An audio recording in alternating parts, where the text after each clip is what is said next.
സ്വർണ്ണക്കൊള്ളയിൽ വരും ദിവസങ്ങളിലും സഭ സ്തംഭിപ്പിക്കാൻ പ്രതിപക്ഷം. മന്ത്രി VN വാസവന്റെ രാജി ഉന്നയിച്ച് ചോദ്യോത്തരവേള മുതൽ പ്രതിഷേധിക്കാനാണ് തീരുമാനം.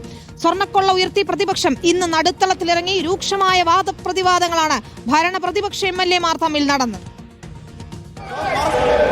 തൊഴിലുറപ്പ് പദ്ധതി സംരക്ഷിക്കുക.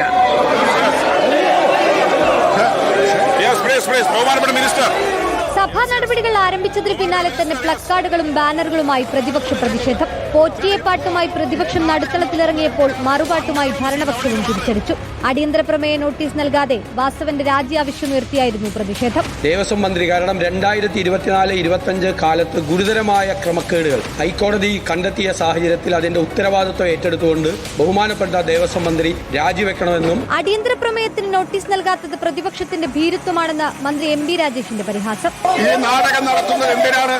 ഹൈക്കോടതി നിർദ്ദേശിച്ചു UDFന്റെ ഭരണകാലം മുതലുള്ള സ്വർണ്ണക്കൊള്ളയെക്കുറിച്ച് അന്വേഷണം നടത്താൻ.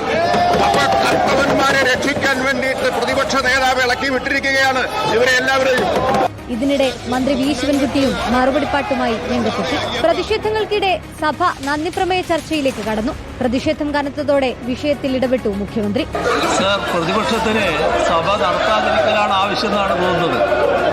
എന്തോ പ്രത്യേക ആവശ്യം അവർക്കുണ്ടെന്ന് തോന്നുന്നു. അപ്പോൾ നാളെ ഒഴിവാക്കി ചൊവ്വാഴ്ച ചേരുന്നതായിരിക്കുമല്ലോ. സഭയ്ക്കകത്തോ പുറത്തോ സ്വർണ്ണക്കൊള്ളയുമായി ബന്ധപ്പെട്ട ചർച്ചയ്ക്കില്ലെന്നാണ് പ്രതിപക്ഷത്തിന്റെ തീരുമാനം. പകരം വരും ദിവസങ്ങളിൽ സഭയ്ക്കകത്തും പുറത്തും പ്രതിഷേധ പരിപാടികളുമായി മുന്നോട്ടു പോകും. റിപ്പോർട്ടർ, തിരുവനന്തപുരം.